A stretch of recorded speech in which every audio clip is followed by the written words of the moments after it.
გამარჯობათ. დღეს მცირე მონოლოგი მინდა ჩავწერო იმაზე, თუ რა არის სეკულარიზაცია. რამდენად მნიშვნელოვანია იმის ცოდნა, რომ ვიცოდეთ თუ რა დატვირთვას ატარებს საერთოდ ეს ცნება.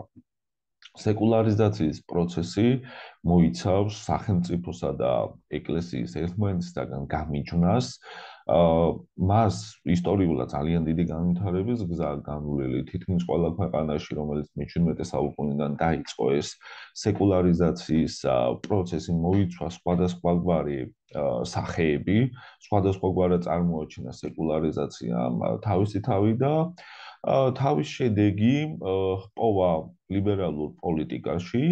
აა ესე იგი, როდესაც ლიბერალური პოლიტიკა სადმე ინერგება, მისი წინამორბედი არის აუცილებლად სეკულარიზაცია. ანუ ლიბერალური პოლიტიკის განხორციელება სეკულარიზაციის გარეშე წარმოუდგენელი არის.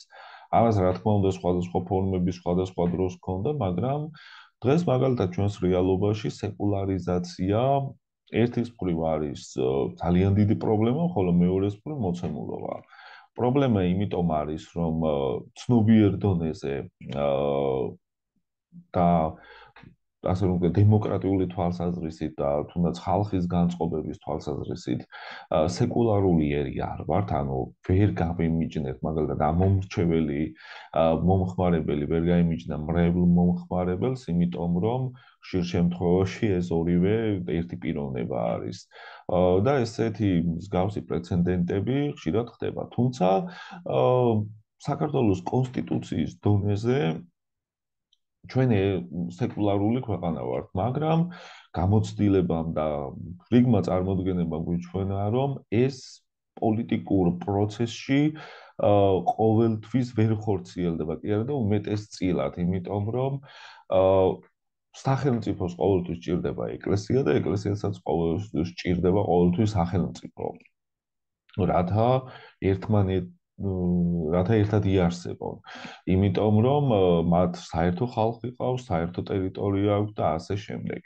გარდა ამისა, ჩვენი მენტალური გამოცდილება და თუნდაც ისტორიული მეხსიერება არ გვაძლევს იმის საშუალებას, რომ ჩვენ ვიყვეთ სეკულარულები. მაგალითად, როდესაც საფრანგეთში მეფეს მოკვეთეს თავი და ამითი უარი თქვეს ღვთაებრივი ძალაუფლების სახელმწიფოებრივ პრობილემაზე, ჩვენთან უბრალოდ მეფე გააქრეს, ანუ გააუქმეს ეს სამეფო ხელისუფლება და არაცნობიერ დონეზე დაგვრჩა ამისი ნოსტალგიაც კი.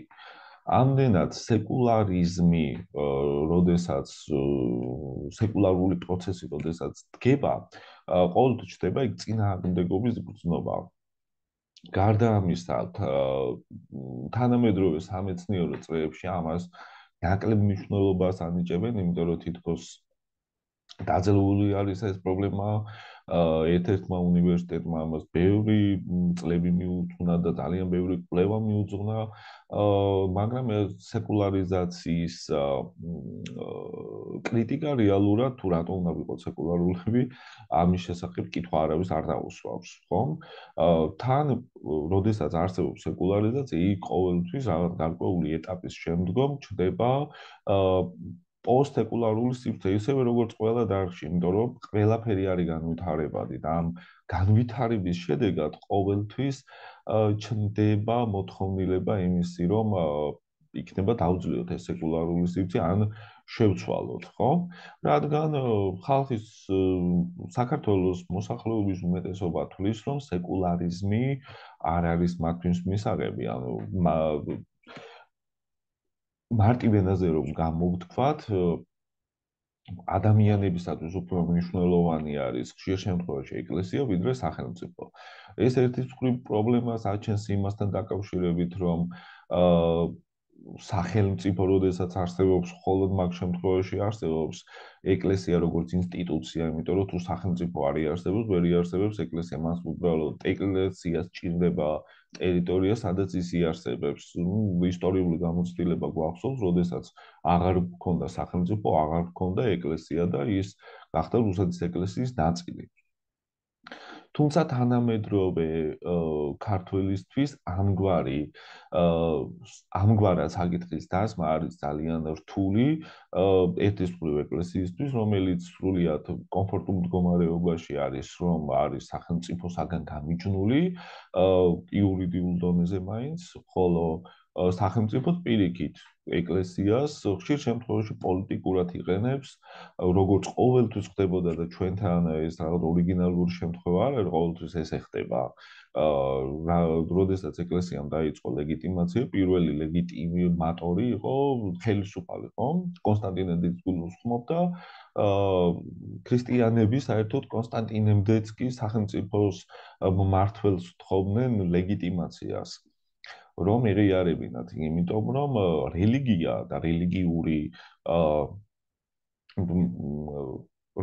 იდენტობა შეუძლებელი არის და რელიგიური ერთობა გააზრებული იქნას კონსტიტუციის მიღმა, იმიტომ რომ თუ ის კონსტიტუციურ ჩარჩოში არ დგება, არის კანონის მიღმა შესაბამისად ის გამოდის სახელმწიფოს რასაც აბრალებდნენ ადრეულ ქრისტიანებს. ამდენად თემა რო შევაჯამოთ, ყველაზე პრობლემატური საქართველოს სეკულარიზაცია იმიტომ არის, რომ ეს აჩვენებს რეალურად არა სახელმწიფოსა და ეკლესიის ერთ სხეულს, არამედ სხვადასხვა სხეულს, რომელსაც კონტაქტი არ აქვს თითქოს კონტაქტი აქვს უბრალოდ ერთმანეთთან, მაგრამ ისინი ვერ ქმნიან სახელმწიფოს. ერთის მხრივ ჩვენ კანონმდებლობის დონეზე გვაქვს რომ აი ეკლესია სახელმწიფოსაგან გამიჯნული არის და სახელმწიფო თვითონ ალაგებს ასე ვთქვათ პოლიტიკურ თემებს, მაგრამ მეორეს მხრივ ხედავთ ხოლმე ხშირად რომ სახელმწიფო არის ის მაპროვოცირებელი ძალა, რომელიც ეკლესიას სთხოვს თავისი პირადი საქმეების დაალაგებას, მაგალითად ხალხთან ურთიერთობას, იმიტომ რომ ხალხის ცნობიერებაში საქართველოს მოსახლეობას გულისხმობ, რა თქმა უნდა, ეკლესიას აქვს საკრალური მნიშვნელობა და არა სახელმწიფოს. ბიბლიას აქვს საკრალური მნიშვნელობა და არა კონსტიტუციას.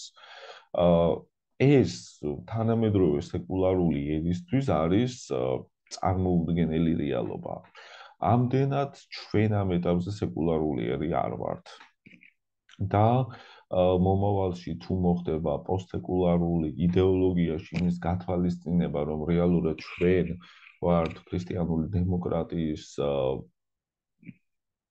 მატარებელი ერი და მოხდეს ამის კონცეპტუალიზაცია, უფრო რეალური იქნება, ვიდრე წარმოდგენების მიერ და წარმოდგენების მიხედვით პოლიტიკური სისტემის შექმნა, რომელიც ხშირ შემთხვევაში ან ფურცელზე რჩება, ან რომელიმე პოლიტიკოს მიღება თან.